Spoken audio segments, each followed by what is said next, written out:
Coming up on this episode, the Warriors reportedly open to trading a championship piece as the pressure rises on the franchise after a blowout loss to the Toronto Raptors on Sunday.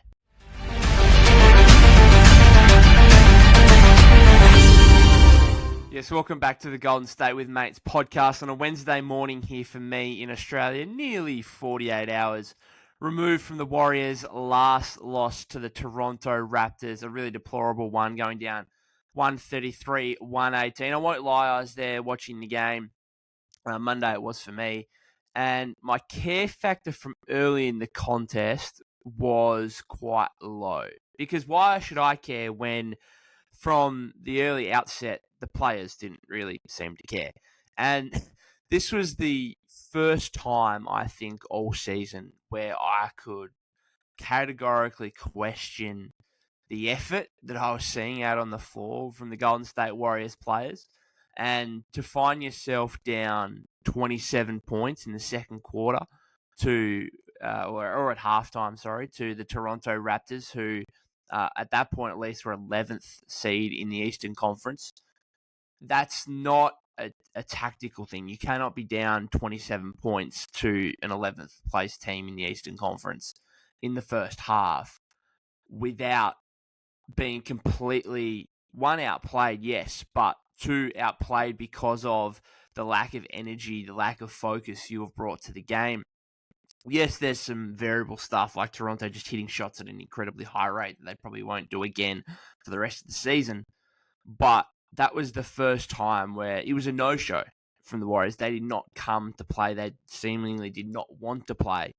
And so I watched the whole game, yes, but it felt like there was a lack of a care factor from the players, and therefore from early on I was like, well, this is a loss, and we just move on. And yes, there is a whole heap of talking points from it that I will discuss now, and that the Warrior front office and coaches and staff will have to discuss going forward in regard to the rotation, different lineups.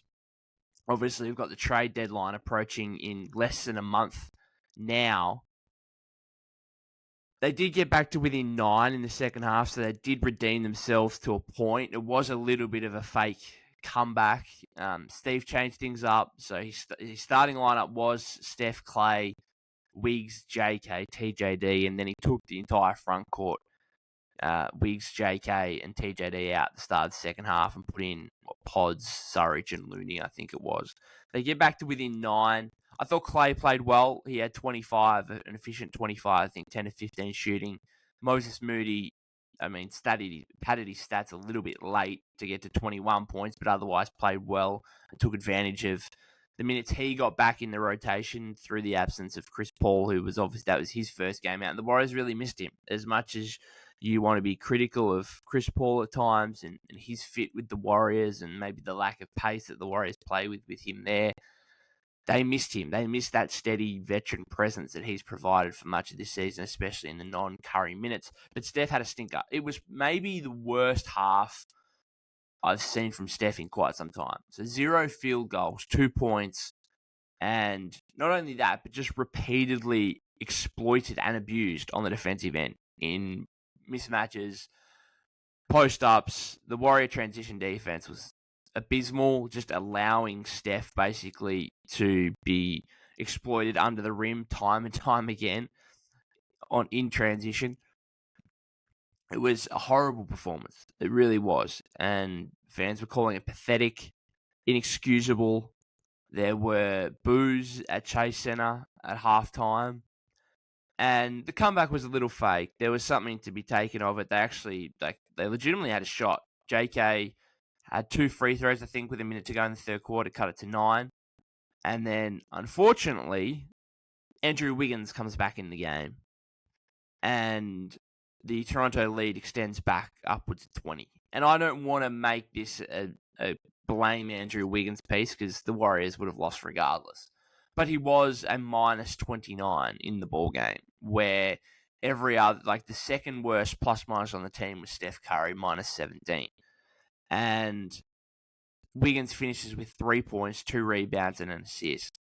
Having the previous game against Detroit had 3 points, 2 rebounds, and 2 assists. he's played a total of about 36 minutes in both those games. So like averaging 18 minutes a game across the last two. And yes, it's a small sample size, but now we're getting to a point here with this Warriors season where there is an urgency that has been unparalleled so far this season. Like, I think early in the season, some of these losses, you can say, okay, well, there's time to make this up. And some of these close losses that they've had, you could say, oh, well, they should have won that game. They're playing okay. They'll be okay overall. There's plenty of time. Now you're nearly getting to the halfway point of the season where the trade deadline actually might be too late to be able to reverse some of this damage that you've created in the first 36 games. And so there's an urgency about this. There's a panic meter that's rising. And therefore, the Warriors need to do something to try and... They're almost at breaking point, if not at breaking point right now. The season is slipping away incredibly quickly. And so now we're getting these reports of different trade speculation. And the biggest one, I suppose, in the last 24 hours was Mark Stein on the This League Uncut podcast reported that the Warriors are open to trading Andrew Wiggins. First, I want to give credit to Steve because I've been critical at times. I want to give credit to Steve for trying out the Wiggins-Kuminga combination in the starting lineup. And it backfired spectacularly. It did. But a lot of us, including myself, had been clamoring to see those two play together more. And Steve's been proven right. And this is why he's the head coach overall. Now, that's not going to stop me from being critical at times of him in the future. But there's a large enough sample size now. I think there's 146 minutes together where those two have played together this season. And they have a minus 20.6 net rating together. That's I think enough of a sample size now to suggest that, okay, maybe this won't work. The last thing that I would probably try is, we saw in that starting lineup, the lack of a secondary ball handler and playmaker outside Steph was glaring. And that's why, obviously, in the few games before his injury, Chris Paul had been starting rather than bringing Wiggins back in. And then before that, Pods was starting as well. But I suppose I might try and see what I could get out of a Steph, Clay, Wiggins, Kuminga, Draymond lineup.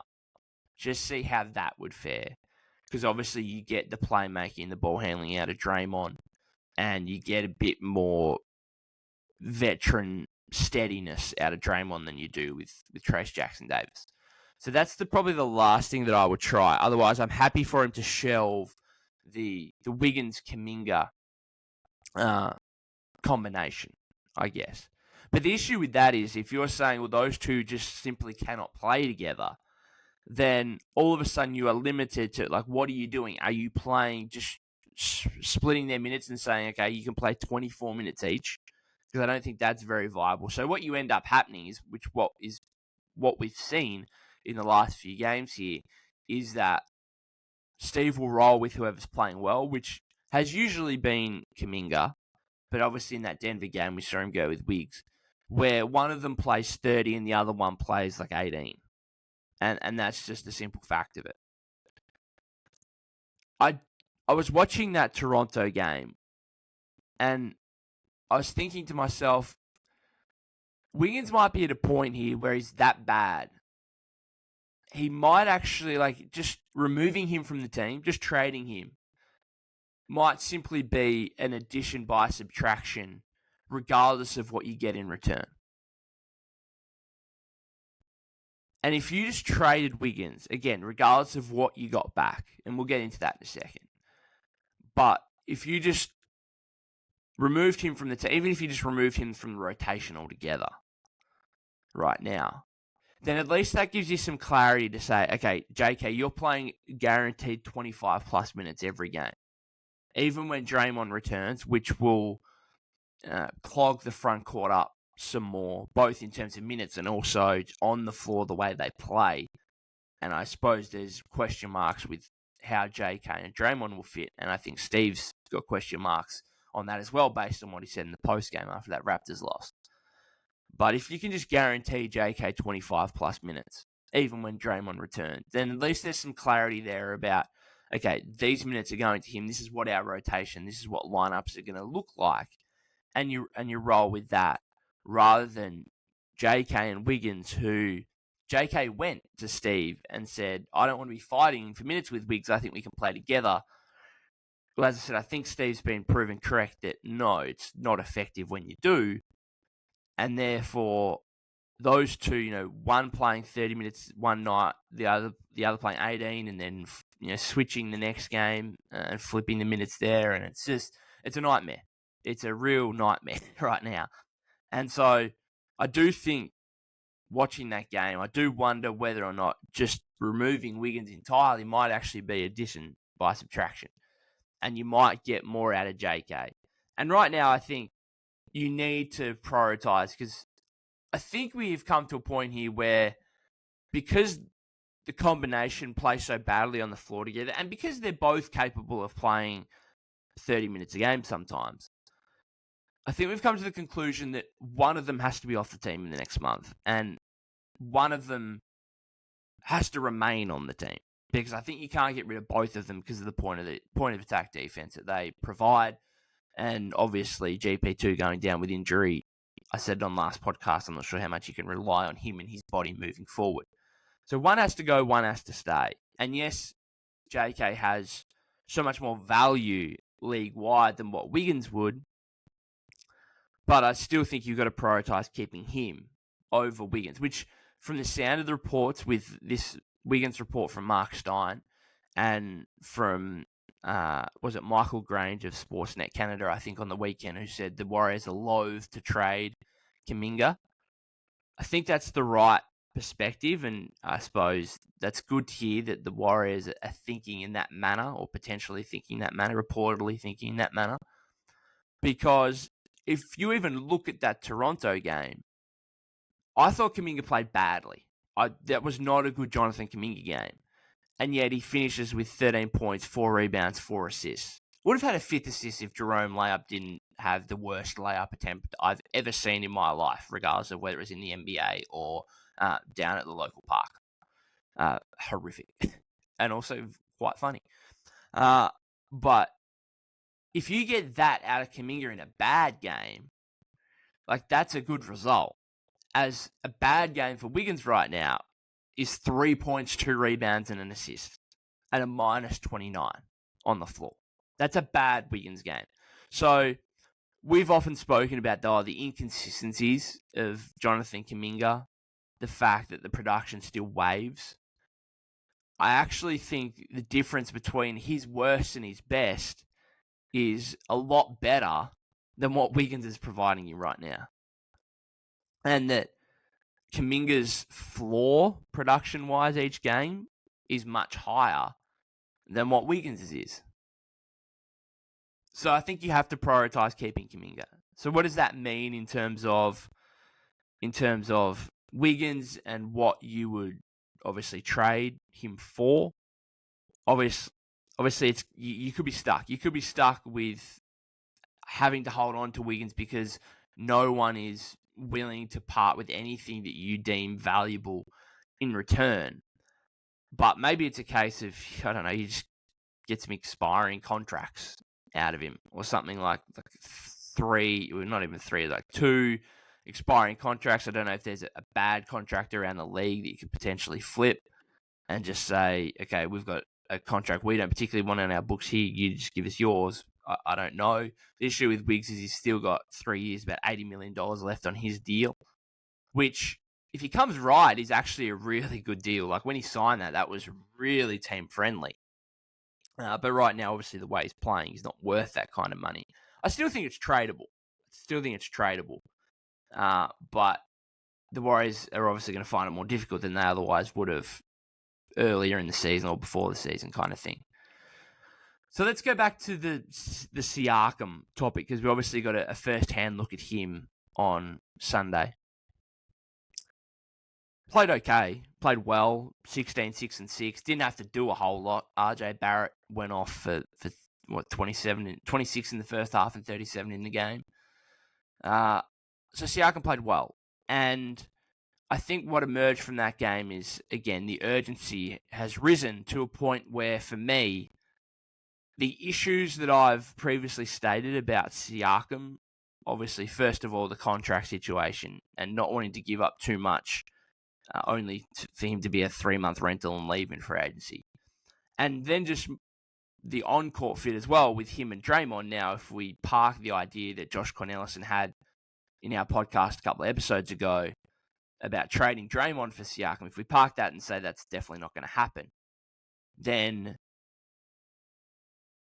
there is going to be some issues with having Siakam and Draymond in the front court, particularly if you've got a Kuminga in there as well, in the same lineup, or if you've got a genuine center like TJD in there, and all of a sudden Siakam's playing at the 3.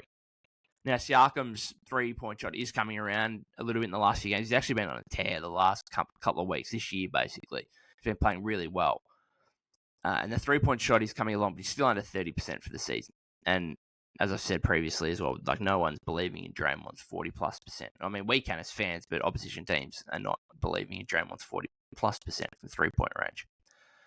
But these issues that I speak about in terms of the on-court fit, in terms of the contract with Siakam, I think I've begun to realize is that there's no perfect remedy here.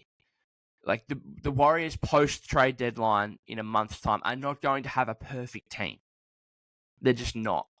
And we can look at someone like a Lauri Markkanen and say that's the ideal fit. The Warriors, regardless of what they do in the next month, are not going to be the perfect team post-trade deadline.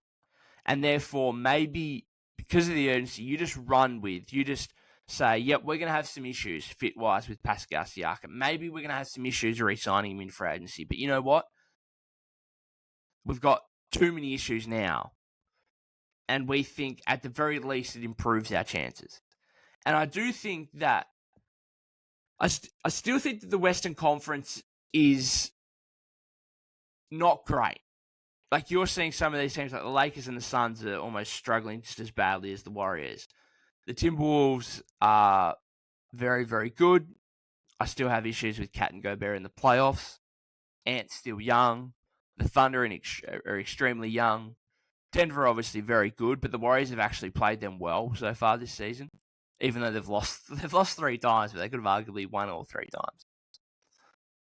So I do think that there's a situation where what you need to say to yourself is, okay, first of all, we need to make the playoffs. And 2, we need to give ourselves a chance, just a puncher's chance. We're going to acknowledge that we're not going to be a perfect team, but we're going to get ourselves to the playoffs and we're going to give ourselves a puncher's chance. And you're always going to have a puncher's chance when you've got Steph Curry. And if you can just give Steph a chance and say, okay, we've got enough if you're absurdly brilliant. And he was absurdly brilliant against the 3rd seed Sacramento Kings last season. 50 points in Game 7, got the Warriors to the second round of the playoffs. And then they play the Lakers, and they get to 6 games despite Steph not being great, despite Clay being horrible, despite Jordan Poole being unplayable. They get to 6 games, and they should have won Game 4. It really should have gone to 7 games. And that would have been a home Game 7 for the Warriors. And so I still think something similar could happen, where you just give yourself a chance. But they've obviously got to get in the playoff picture first. And I think adding Siakam will not make them perfect, will not make them surge up to being a top 4 seed in the West by any means. But can you scrape to a 7 seed? And you give yourselves a chance. We saw it with the Lakers last season. Similar spot than the Warriors are now.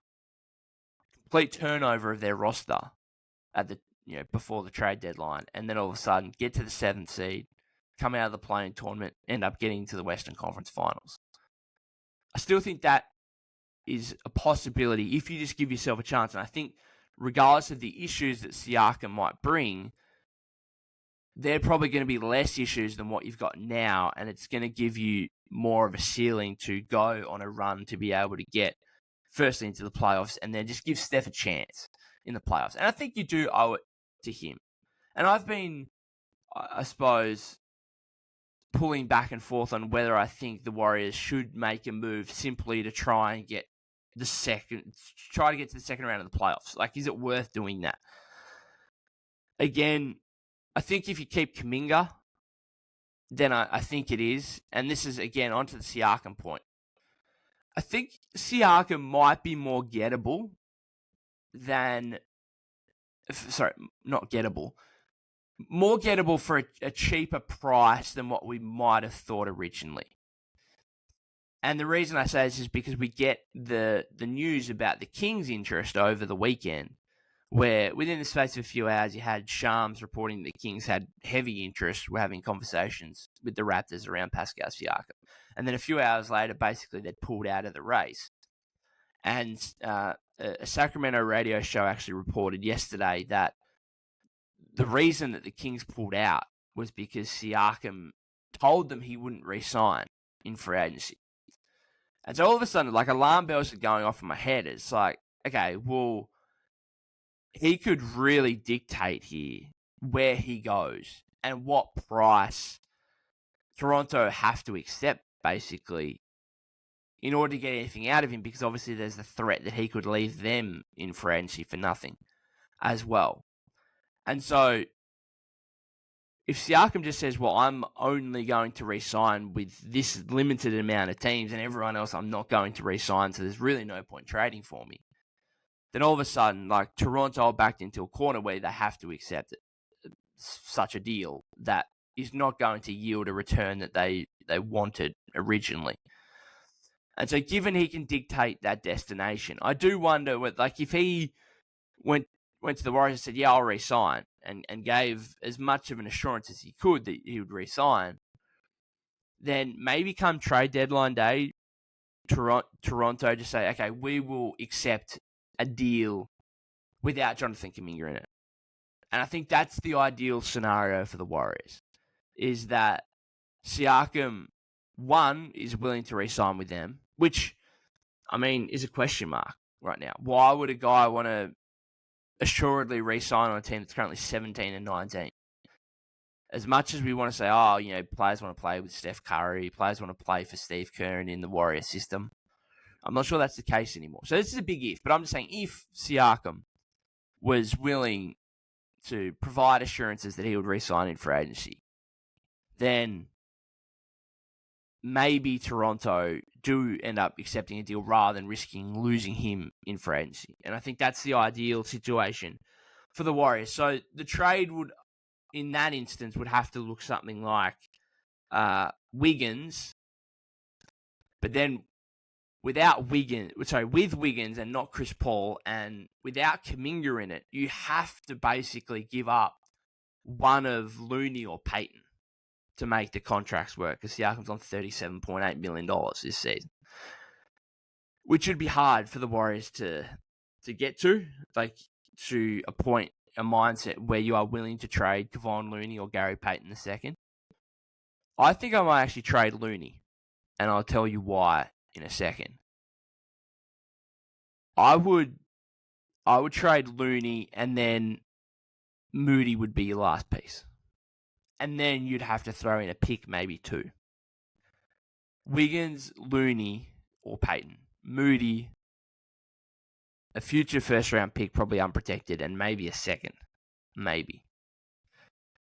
If I was incredibly, 99% confident Siakam was going to re-sign, I'd give up the second pick. Now, Toronto fans would listen to that and be like, no way. Like, we need Kuminga in there. Like, we just need Kuminga in there. Which I get. And that's how Masai Ujiri is going to play it. And I think if this deal was to happen, where it's Wiggins, Looney, Moody, and a pick, I don't think it would happen until, the last hour before the trade deadline. Where, again, Toronto are just holding out for more, and then they do finally decide that, okay, we need to get something for Siakam now. Do the Warriors call their bluff on that? Do they actually put Kuminga up for trade? We'll see. Again, the reports suggest that they won't at this point. But what it would leave you is a lineup of, this would be the starting lineup. It would be Steph, Clay, Kuminga, Siakam, Draymond. And then your next five would be Paul, Pods, GP2, Saric, TJD. So the reason why I say Looney over Payton is because you cannot play Siakam, Green, and Looney together. I do not think you can play Siakam, Green, and TJD together. Maybe you could play Siakam, Green, Saric, maybe. But the whole point is here, Looney and TJD would both be coming off the bench in this scenario. And I think that only one of them can really play, I think, in that scenario. And so I think GP2 would be more valuable, especially with losing Wiggins' point of attack defense. I think GP2 would be a lot more valuable to the Warriors than what Looney would be. But I was having this conversation with a mate yesterday who's not particularly a fan of Looney, let's say. He's long thought him completely overrated when he's often been the other way. But I did say to him that I would be surprised if Looney got traded because yes, he's a role player, and you shouldn't necessarily hold too much attachment to role players. They should be tradable in a deal like this where you're getting a 2-time All-Star back. But I do think Looney means that much to the franchise. He's a 3-time champion. Steve has previously called him the moral compass of this team. I do think that Mike Dunleavy Jr. and the Warriors would have a tough time with moving him. But in saying that, again, he's a role player, and if you are talking about getting a 2-time All-Star and Pascal Siakam back, you'd be disappointed if they didn't do it. Let's put it that way. And so that lineup, Steph, Clay, Kuminga, Siakam, Green, Paul Podge, GP2, Saric, TJD off the bench, there is a distinct lack of shooting. Steph and Clay are just going to have to hit their shots in the starting lineup. Kuminga's 3-point shot's going to have to come around. Siakam's 3-point is going to have to come around. And then off the bench, Paul Podge, GP2, Saric, TJD. You mix and match the lineups to make it work. And at least in that scenario, you've got a guaranteed top 10, basically.